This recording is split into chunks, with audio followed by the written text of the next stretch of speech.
Futebol, hein? Cada dia é uma história, uma jornada diferente. Há 6 dias a gente estava aqui vendo o São Paulo lamentar 3 penais perdidos na mesma disputa de pênaltis. Hoje ele está comemorando 2 penais perdidos em 90 minutos, só que batidos por um mesmo jogador do time adversário, Cardona. Esse já tem que mandar um contrato para ele, né? Fez a parte dele. Se o São Paulo bom jogador, mas for campeão da Libertadores, muito será por conta de Cardona. E o técnico tira o Cardona já no finalzinho do jogo, entra o Billy Arce no lugar. Que beleza. Estava no Santos até outro dia. E o cara vai pro banco de reservas e desaba a chorar, né, Tomás? E devastado emocionalmente. Aí eu fico pensando, por que o técnico ainda deixou esse cara mais 15 minutos em campo? Né? A hora que ele perde o segundo, e ele é um jogador muito importante para o Atlético Nacional, e não à toa o Atlético Nacional cai tanto de produção depois do segundo tempo perdido, porque ele cai de produção. Ele cai, a articulação cai, o time cai, e o Atlético Nacional passou a não ameaçar mais o São Paulo a partir do segundo pênalti perdido, no meio do segundo tempo. Então o técnico tem que notar que o jogador está completamente abalado. Tanto que, ao sair, saiu pedindo desculpas para a torcida e desabou a chorar no banco de reservas. O cara estava com a cabeça em outro lugar. Eu achei que o técnico do Atlético Nacional demorou muito tempo para perceber isso. A gente está com a linha do tempo do jogo aí, mas o dia que eu for treinador, e provavelmente esse dia nunca vai chegar, meu jogador perde o primeiro pênalti, deixa para o outro, porque claramente o cara não vai com a mesma confiança, a não ser que seja um Reinaldo, um Fábio Santos. Você diz que deveria ter botado outro para bater. Não, mas isso é muito comum, né? O cara bater, insistir, isso acontece o tempo todo. Se eu sou treinador e não tenho um batedor fantástico no time, se não é o Messi ou Cristiano Ronaldo ou... Mas, mesmo esses dois aí gostam de perder pênalti, mais o Messi que o Cristiano Ronaldo, né? Mas não tem razão, porque claramente o cara vai com menos confiança do que um outro qualquer. Mas vamos dar uma olhadinha aí na linha do tempo, tá aí com 13 minutos o Cardona perde o pênalti no primeiro tempo, né? Com 21 minutos o Marcos Antônio tem uma chance perigosa, talvez ainda naquele momento de repique do penal perdido, quando o São Paulo pelo menos equilibra um pouquinho o jogo, não sofre pressão. São os únicos 10 bons minutos do São Paulo no jogo, 10, 15 minutos bons, porque o começo do jogo é do Atlético Nacional, já está em cima, já está pressionando, já está mostrando o que queria, já está mostrando que ia buscar a vitória. Tinha vencido todos os jogos na Libertadores, né? Contra o Bahia, contra o Inter. Em casa, né? 3 jogos Nacional, e perdeu os 3 fora. Então já pressionava, chega o pênalti, que é um lance muito bobo, né? Um cruzamento em que o Ferraresi está com o braço aberto. Eu acho um pênalti lamentável de ser marcado, mas a regra de hoje é tipo do Palmeiras e Ceará. Eu acho que são lances assim que não deveriam ser pênalti. Mas os velhos lá que ficam lá numa sala na Suíça decidem que isso aí é pênalti, né? Para mim isso é de quem não joga bola, de quem não tem a menor ideia do que seja futebol. Porque falar que o Ferraresi estava com o braço... O Ferraresi não estava num ato de bloquear o cruzamento. Ele estava na marcação do cara. E aí é uma bola cruzada, e aí o jogador do Atlético Nacional bate e a bola toca no braço do Ferraresi. Acho que o árbitro acertou ao marcar, porque essa é a regra hoje, mas é uma tristeza que esses pênaltis, que esses gols de graça, como você sempre fala, saiam. Hoje não saiu. Hoje não saiu, né? Aí foi o Cardona estou para fora. E aí o primeiro momento em que o Atlético Nacional sente o baque. E nesses 10 minutos o São Paulo é o melhor time em campo. Tanto que tem uma chance com o Marcos Antônio. Mas foi só isso também. Depois o Atlético volta. Aos 38 tem e aos 38 tem mais uma chance perigosa com o Cardona, entre algumas chances criadas aí. Nossa produção separa essa do Cardona. Aí a gente vai para o segundo tempo, Cardona de novo, aparecendo aos 6 minutos. Aos 10 minutos tem a bola na trave do Marlos Moreno, outro jogador com passagem pelo futebol brasileiro. Inestrosa, talvez o craque do time, tem outra bola na trave. E era da base do Palmeiras. São 3 minutos, né, que separam 2 bolas na trave. Aos 22 minutos, o pênalti. Pênalti para você, bem marcado? Para mim, bem marcado. Também com o Ferraresi no lance, também com o Ferraresi, e na minha opinião, ele deveria ter recebido o segundo cartão amarelo. Uma vez marcada a falta, era natural que fosse uma falta de cartão amarelo dentro da área. Não era uma falta violenta, mas era uma falta de cartão amarelo.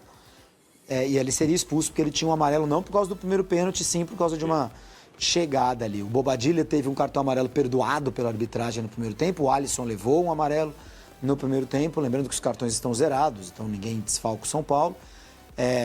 Mas esses 20 minutos aí, esses 20 primeiros minutos do segundo tempo, são o momento do jogo em São Paulo está mais acuado, em que parecia ser questão de tempo o gol do Atlético Nacional. E aí vem o segundo pênalti. O Cardona bate no mesmo canto, que é o canto esquerdo do goleiro, direito dele, igualzinho, só o Rafael pula certinho de novo. Só que ele ajusta, né? Ele traz um pouquinho mais para dentro, para não chutar para fora de novo. É o suficiente para o Rafael fazer uma bela defesa. Foi uma boa defesa do Rafael, não era um pênalti fácil, não. Muito bem. E aí morreu o Atlético Nacional. Apesar de uma chance aos 31 minutos com o Balsa, né? Domínio praticamente total do Atlético Nacional de Medellín, que já eliminou o São Paulo em Libertadores 2016, 9 anos atrás, né? Com gols de Borja, que tinha acabado de chegar ao time de Medellín, venceu o São Paulo por 2-0 no Morumbi. Depois ganhou de novo com uma baita ajuda da arbitragem o jogo da volta em Medellín e seria campeão pela segunda vez da Libertadores naquele ano. O São Paulo acaba o jogo com o Rodriguinho, o Lucas e o Ferreirinha. E mais, quem entrou no lugar do Bobadilha? O Pablo Maia no lugar do... mas tô falando assim... Do meio pra frente. Porque ele entra em campo e acho que a escalação... Tá aí, a escalação é uma carta de intenções do Crespo, né? Vai para empatar mesmo. Sim. Você bota o Alisson no meio de campo, junto com o Marcos Antônio e o Bobadilha. Imagino eu, Júlio, sem querer cortar o teu raciocínio, que se o Lucas já tivesse condição, seria ele ali no lugar do Alisson. Sim, mas o Rodriguinho tá jogando bem e ficou no banco. Sim, aí Ferreirinha tá jogando bem, ficou no banco e tal. E ele escolhe o Alisson. Claro. Cédric... Mau jogo, não foi bem hoje. O Ferrarese faz 2 pênaltis, poderia ter sido expulso. Sabino muito bem, né? Que é o substituto do Arboleda, com a lesão do Arboleda. Aliás, possivelmente São Paulo vai acertar com o Igor Rabelo, né? Do Atlético Mineiro. Não, o Igor Rabelo acabou acertando com o Fluminense. As coisas mudaram? De repente, né? Na última hora. Não, informação agora, no começo da noite. Foi pro Fluminense em vez de ir pro São Paulo. São Paulo tá procurando até o final da tarde a notícia era: o gato subiu no telhado pro São Paulo. E agora... no começo da tarde a informação era que ia acertar. Que já estava quase tudo certo, exatamente. Pois é, então... Porque o São Paulo joga com 3 zagueiros, o Arboleda machucado, tá subindo o Igão da base, mas precisa arrumar mais um zagueiro. Imagina, o Ferrarese é expulso. Quem joga o jogo da volta, entendeu? Então, São Paulo precisa arrumar mais alguém. Enfim, aí o André Silva, a bola não chega no André Silva, o Luciano não consegue jogar bem. O São Paulo não ataca, né? Esses caras não participam do jogo. No segundo tempo, o Crespo tira o Alisson, o André Silva e o Luciano para botar Lucas, Rodriguinho e Ferreirinha. Entrou o Ferreira também, né? Não, esse é o Ferreirinha mesmo, né? Entraram o Pablo Maia e o... Não é o Ferreirinha que entrou, né? É o Ferreira, né? Que é o... Não, foi o Ferreirinha. Foi o Ferreirinha? O Luciano, o outro Ferreira foi embora, né? O Lucas Ferreira foi vendido. Tá aparecendo, tá bom. Me confundi ali, porque eu também tinha visto Ferreirinha, mas enfim. Com esses 3, o plano do Crespo era, no momento em que o Atlético Nacional de Medellín caiu no jogo, você imaginava que o São Paulo poderia aproveitar a velocidade desses jogadores e eventualmente criar alguma coisa e fazer um gol que seria, na minha opinião, da classificação, né? Se ganha um jogo como o empatar já é um milagre, imagina se tivesse vencido. Mas não tem nenhum lance, né? Nem o Lucas, nem o Rodriguinho, nem o Ferreirinha, ninguém consegue contra-atacar. Realmente o São Paulo, tem que ajoelhar no chão, levantar a mão para o céu e agradecer muito esse empate, que, repito, foi conseguido muito mais pela incompetência do Atlético Nacional de Medellín, do seu melhor jogador nas cobranças de pênalti, do que propriamente um grande sistema de jogo, algo assim do São Paulo. Sem dúvida, sem dúvida. E agora, na volta, o São Paulo talvez seja, dos 3 jogos que a gente viu hoje... O Vélez é tão favorito quanto o São Paulo? Não, menos. São Paulo mais favorito que o Vélez. Acho que é mais favorito que o Vélez, porque o São Paulo... o Atlético é mais história, time que o né? Fortaleza hoje, hein? A história não dá para comparar. Sim, mas São Paulo também é mais time que o Vélez, né? Eu acho o Vélez e Fortaleza uma eliminatória que pode ir para qualquer lado. Assim, são 2 times que estão mal. Independentemente de campo, né? Nessa eliminatória era mais cantada a coisa. Vitória do Atlético Nacional na Colômbia, vitória do São Paulo no Morumbi. Vamos ver quem vai ganhar por saldo, mais. Né? Ou se vai para pênaltis. Um empate acho que vai ser decisivo. O São Paulo não acertou uma bola no gol do Nacional. Foram 5 tentativas. O Atlético, em compensação, chuta 19. A única finalização no gol é o pênalti. Que coisa, hein? 19 finalizações e dos pênaltis, né? Que coisa, né? E grandes chances 2 aí não dá, né? Porque o pênalti perdido é uma grande chance. Os 2 pênaltis perdidos são 2 grandes chances. E as 2 bolas na trave, no mínimo, são grandes chances. Eu acho que eles não contam o pênalti perdido como grande chance. Deve ser isso, né? Me parece que é a maior das chances. Ou bola na trave não é grande chance. Alguma coisa aí. Mas, enfim, é uma maneira de enxergar o futebol. Cada um tem a sua. 8-3 de escanteios para o Atlético Nacional. Aí é fato, é número, não é nada subjetivo. E passa até que o São Paulo não trocou tão menos passes do que seu adversário. Foram 360 contra 432 do Atlético Nacional. O Rafael pegou um pênalti. Só por isso também, né? Porque pensando bem, não foi uma... A bola não vai no gol, foram milagreiros, uma defesa do pênalti. Uma defesa em chute na área, imagino que seja do pênalti. Bolas defendidas 100%, um pênalti defendido. É tudo pênalti. Todas essas estatísticas aí, envolvem o pênalti. 100% de bolas definidas, um pênalti definido. O torcedor vai falar, o que o Rafael fez foi o que o Jandrei não fez. Pois é. Teve várias chances lá. 29 ações com a bola, uma só dessas 29 foi o pênalti. Passes longos certos, acertou 2 de 4. Aparentemente, pelos borrões ali, não precisou sair da área. Tem alguma coisa ali no final, na lateral esquerda? Acho que não, né? Bom, vamos ao herói da partida. Falei que ia esperar no primeiro pênalti, que eu já tinha acertado. No segundo, também esperei um pouco, porque ele podia bater no meio, mas fui feliz e pude ajudar a equipe. O mérito é de todos. Queríamos ter vencido, mas em um jogo difícil como esse, temos que valorizar o empate.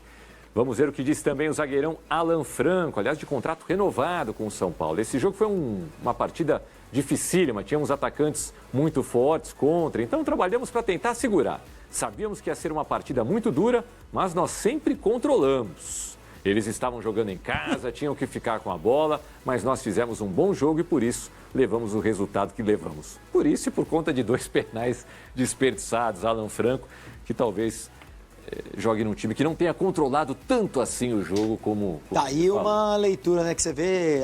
Eu não acho que seja fácil para o jogador dentro de campo ter a perfeita compreensão do que foi o jogo. Eu fico muito surpreso quando alguns jogadores saem e você vê nas entrevistas, ali no campo, ali no calor do jogo, que o cara faz uma leitura perfeita do que foi a partida, dos momentos da partida, no que o time dele estava mal, no que o time dele estava bem, o adversário. Eu gosto quando eu vejo isso e você vai identificando jogadores que vão, talvez, virar técnico no futuro, etc.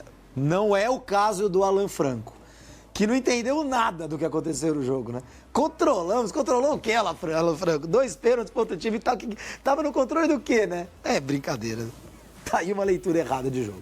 São Paulo saiu de uma enrascada que, pelo amor de Deus, podia ter tomado 2, 3, 4-0, pênalti perdido para fora, pênalti defendido pelo Rafael, 2 bolas na trave e sai com 0-0, que pode ser considerado uma vitória. Pausa de 5 segundos para pedir a sua ajuda ao nosso canal com o seu like e se inscrever se ainda não for um inscrito. Amigo, sem dúvida, um belo resultado. O resultado foi ótimo, né? Traz o jogo para São Paulo, que não quer dizer que já ganhou, porque a gente sabe como é o São Paulo, né? Ele não é um time confiável.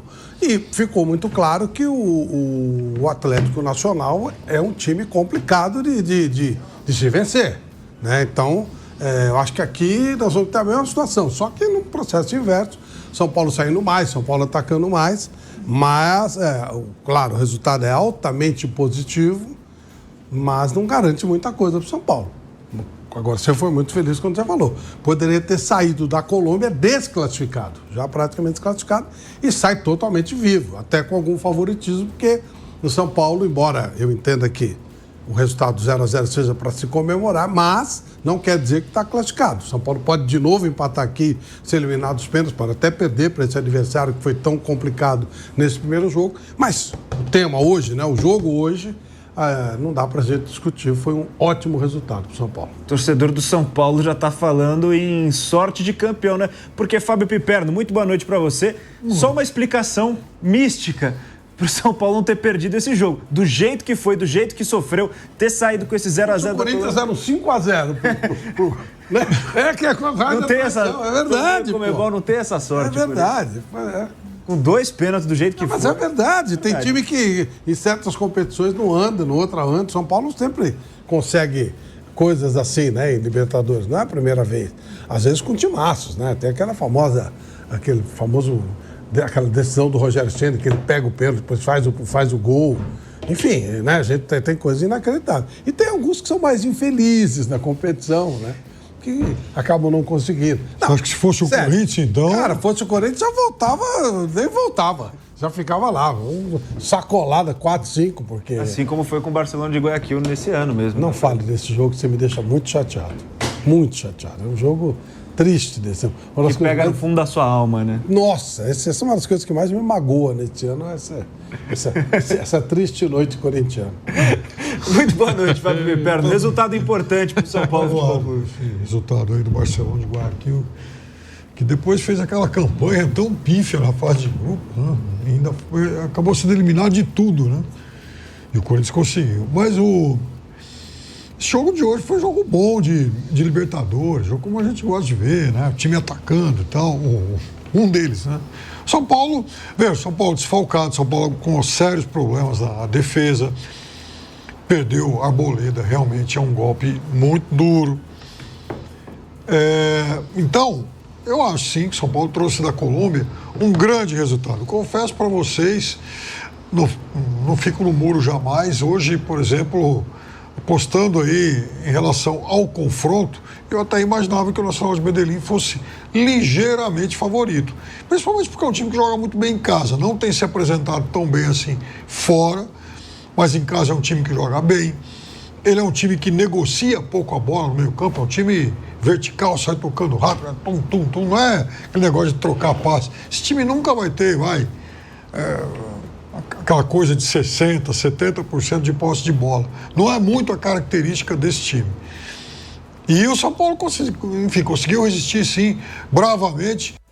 Fala, nação! A Foot Fanatics é uma loja completa de camisas e artigos do São Paulo, e agora é parceira oficial do canal Família Tricolor News. No site você encontra os últimos lançamentos, camisas históricas, agasalhos, bonés, garrafas e tudo que um verdadeiro São Paulino precisa para mostrar orgulho de ser tricolor. Não perca mais tempo em adquirir produtos de qualidade e ainda ajudar o seu time do coração. Clique agora no link abaixo ou aponte a câmera do seu celular para o QR Code ao lado e mostre o seu amor pelo maior clube do Brasil.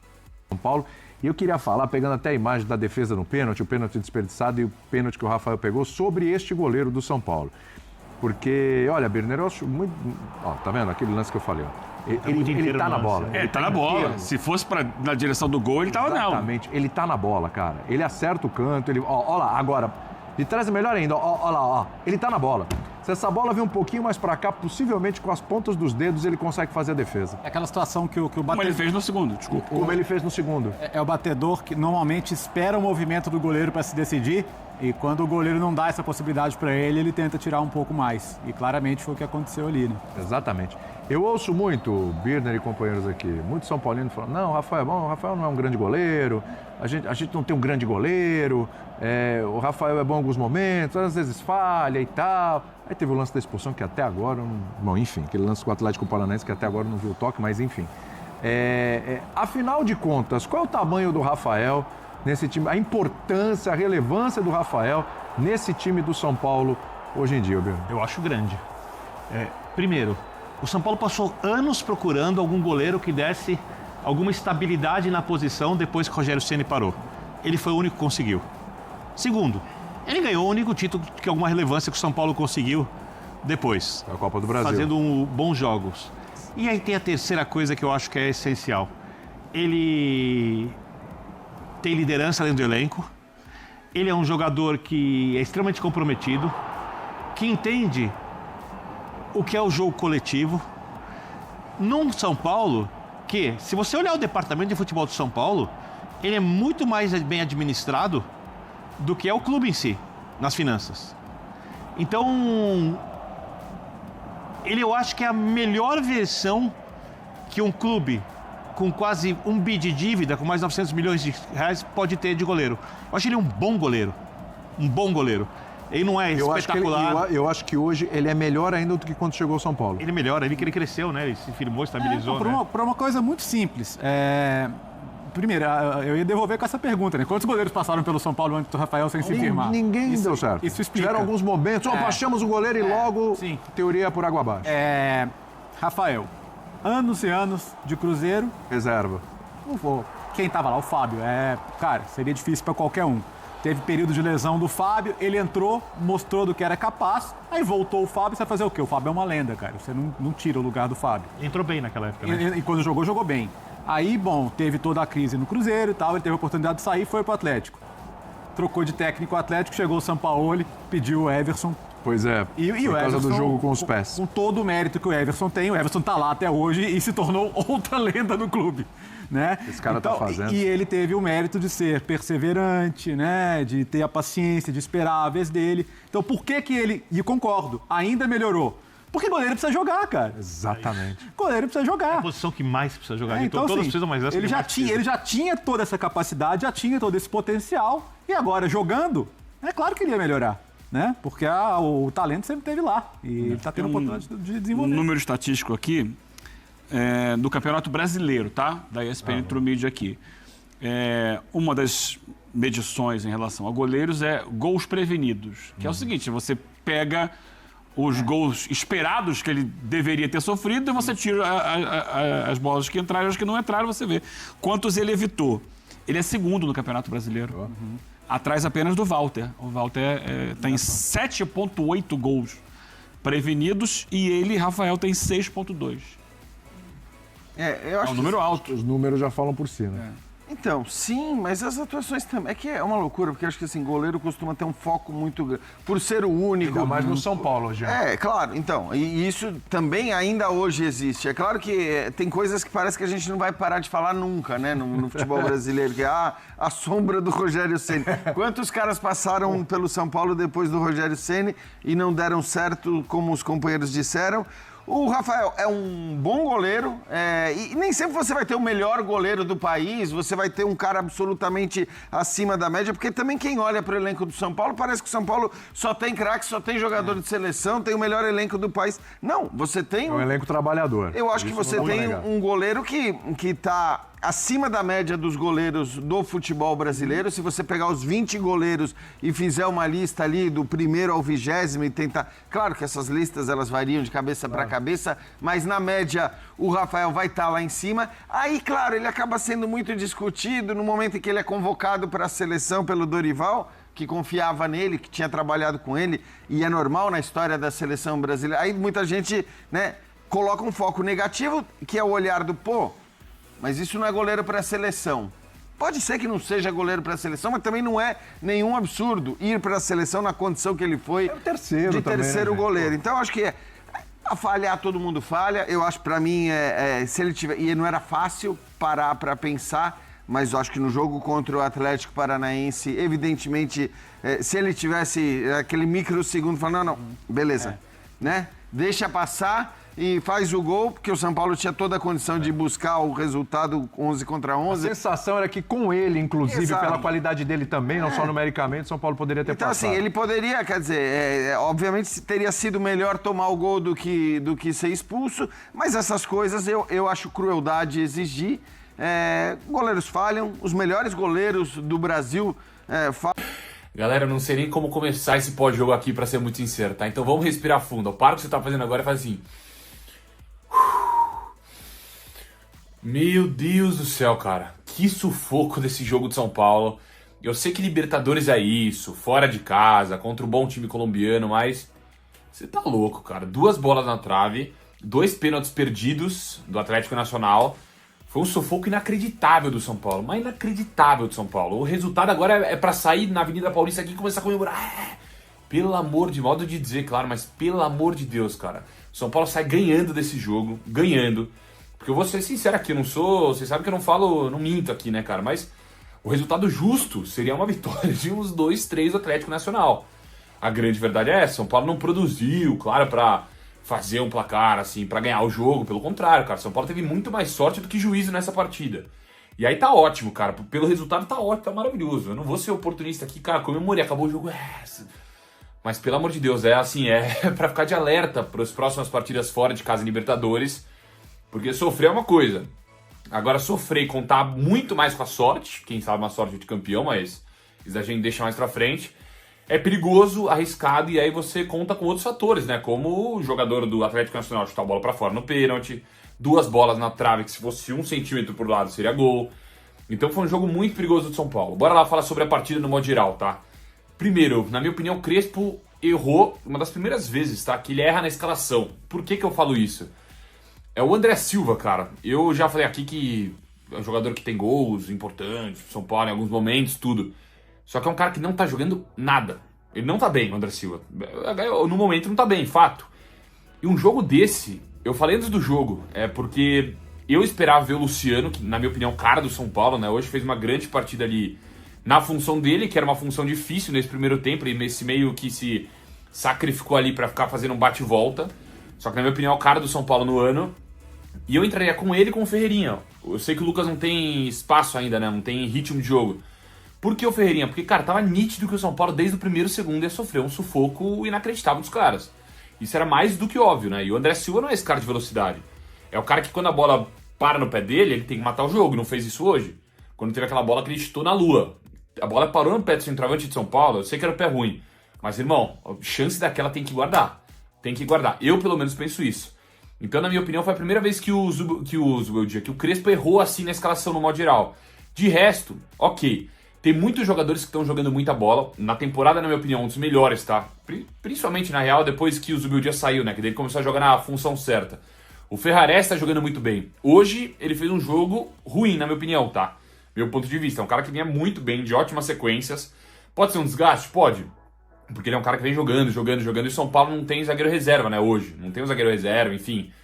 Então pode ser. Só que é um cara que... Talvez no final de semana, talvez não, eu com certeza pouparia ele pro final de semana, porque é um cara importante, cara que tá jogando muita bola na temporada. Hoje fez um jogo muito abaixo do que ele vinha jogando.